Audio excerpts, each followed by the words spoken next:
Seat वही बकवास घिसे पिटे आइडियाज। कंटेंट आइडियाज खत्म, कहाँ से लूं इंस्पिरेशन, कैसे क्रिएट करूँ एक अच्छा वीडियो। हर एक कंटेंट क्रिएटर के लिए इंक्लूडिंग मी ये एक नाइटमेयर से कम नहीं है जिसको आज पूरी तरह से मिटाएंगे।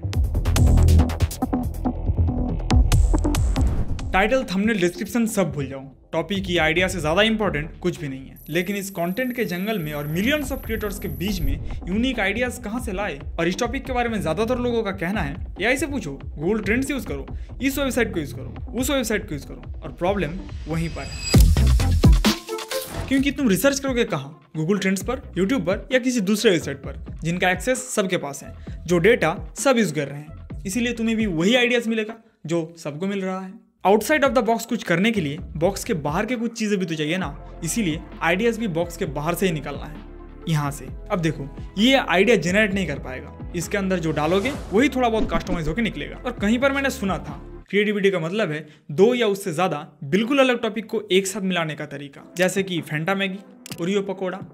हालांकि ये थोड़ा ज्यादा ही एक्सट्रीम है, इतना भी क्रिएटिव नहीं होना था। खैर, इससे पता चलता है यूनिक आइडियाज के लिए हमें कंज्यूम करना होगा वैरायटी, कंज्यूम करना होगा अलग अलग तरह का कंटेंट। अगर तुम सिर्फ तुम्हारे नीच के वीडियोस ही देखोगे और यूट्यूब पर इंस्पिरेशन ढूंढते रहोगे तो तुम्हारे काम में भी सिर्फ वही रिफ्लेक्ट होगा। इसीलिए कॉन्शियसली, चाहे अच्छा लगे या बुरा, तुम्हें डिफरेंट टाइप्स का कंटेंट देखना होगा। यूट्यूब के बाहर photo magazines, newspaper, old new books, movie posters, इन सब को लिस्ट में ऐड कर लो। एक अच्छा आइडिया के लिए चिंगारी चाहिए, बस आग ऑटोमेटिक लग जाएगा। बहुत पुराने मूवीज देखो जिसमें एक अलग टाइम एंड कल्चर को दिखाया गया है, बिलीव मी, इससे तुम्हें स्टोरी मिल जाएगा। जैसे मैं बहुत ज्यादा एनिमेटेड मूवीज देखता हूँ, इसलिए कभी कभी हैंड ड्रॉन एनिमेशन यूज करता हूँ बी रोल्स के लिए। एनिमेटेड मूवीज पसंद करने का एक और बड़ा रीजन है, इसमें इमेजिनेशन एंड रियलिटी के बीच में कोई दीवार नहीं है। मतलब डायरेक्टर या राइटर जो सोच रहा है वही दिखा सकता है। क्योंकि यहाँ पर कोई एक्टर्स नहीं है और ये सब रियल वर्ल्ड में भी नहीं होगा, इसीलिए अलग अलग तरह का कॉन्सेप्ट्स, फिक्शन स्टोरीज अच्छे से दिखाया जा सकता है। कोई भी स्टोरी बकवास एक्टिंग या फिजिकल लिमिटेशंस की वजह से नहीं रुकेगा। इसके अलावा कुछ सुन सकते हो।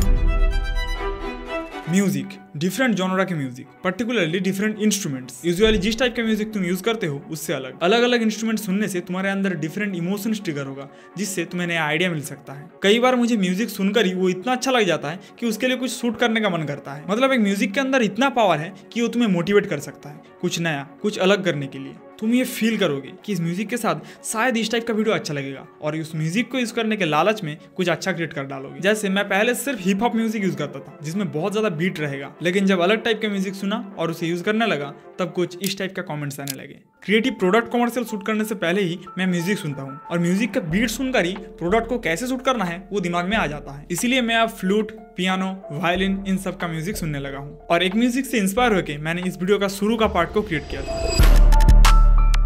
मतलब मुझे ऐसा लगता है कि जो फुल टाइम क्रिएटर है या कोई भी जो किसी तरह का आर्ट फॉर्म क्रिएट करता है, उसका ब्रेन का एक हिस्सा पूरी तरह से उस काम के लिए ही डेडिकेटेड रहता है हमेशा। मतलब इंस्पिरेशन कहीं से भी मिल सकता है, अपॉर्चुनिटी कहीं से भी आ सकता है। तो जब कभी भी अपॉर्चुनिटी मिले तो उसे जाने मत देना। एक आइडिया जितना ही फालतू, जितना ही बकवास क्यों ना लगे, उसे तुरंत लिख लेना चाहिए। मतलब कई बार मेरे साथ ऐसा हुआ है, कहीं पर जा रहा हूँ, कुछ देखकर मन में ख्याल आया, तुरंत वहीं पर खड़ा होकर मैंने नोट्स पे लिख लिया थॉट को। कोई भी आइडिया एक क्रिएटर के थ्रू आने की कोशिश करता है, अगर तुम उसे रूप नहीं दोगे तो कोई और दे देगा। इसीलिए तुम्हें हमेशा चौकन्ना रहना होगा, जिससे सही आइडिया, सही अपॉर्चुनिटी को एक्सेप्ट कर सको। कोई वीडियो देखकर तुम्हें ऐसा लगा है, अरे ये तो मेरा आइडिया था, मैंने भी तो ऐसा ही सोचा था, क्योंकि उस आइडिया को तुमने रूप नहीं दिया था इसीलिए कोई और दे दिया। और ये मेरा नहीं, रिक रूबिन का कहना है, जो मैंने भी फील किया है।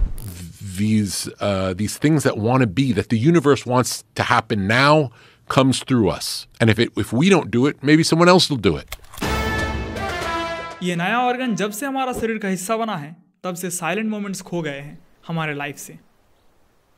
एडवाइस, इन्फॉर्मेशन, डेटा हमेशा घुसते जा रहा है हमारे दिमाग में, लेकिन उसे प्रोसेस करने के लिए थोड़ा भी टाइम नहीं मिल रहा। तुम सारा दिन जितना ही वैल्यूएबल इन्फॉर्मेशन कंज्यूम कर लो, उसका कोई असर नहीं होगा अगर उसे प्रोसेस करने के लिए थोड़ा सा खाली टाइम नहीं मिला तो। कुछ पकाने के लिए इंग्रेडिएंट्स डालने के बाद उसे थोड़ा समय देना पड़ता है। सारे इंग्रेडिएंट्स एक के बाद एक डाल देने से ही खाना तैयार नहीं होता है, लेकिन तुम उसे खा नहीं सकते, कोई नहीं खा सकता। इसीलिए बी क्वाइट, शांत रहो, थोड़ी देर से रेस्ट दो, बोर फील करो थोड़ा। हेयर कट करने गए हो तो चुपचाप वेट करो, तब रील्स नहीं देखोगे तो भी चलेगा। बाहर टहलने निकले हो तो सिर्फ टहलो, तब गाना नहीं सुनोगे तो भी चलेगा। कहीं पर बैठे हो तो फोन का नोटिफिकेशन चेक ना करके चारों तरफ ऑब्जर्व करो। ये छोटे छोटे एफर्ट्स तुम्हारा कंटेंट को थोड़ा अलग जरूर बनाएगा। और तुम भी आइडिया ढूंढते ढूंढते कहीं इस ट्रैप में ना गिर जाओ, उसके लिए इस वीडियो को जरूर देखना। अपॉर्चुनिटी, इंस्पिरेशन चारों तरफ है, हमें उसे देखने के लिए सही नजरिया का जरूरत है बस। जल्दी मिलूंगा अगले वीडियो पर, तब तक के लिए बाय।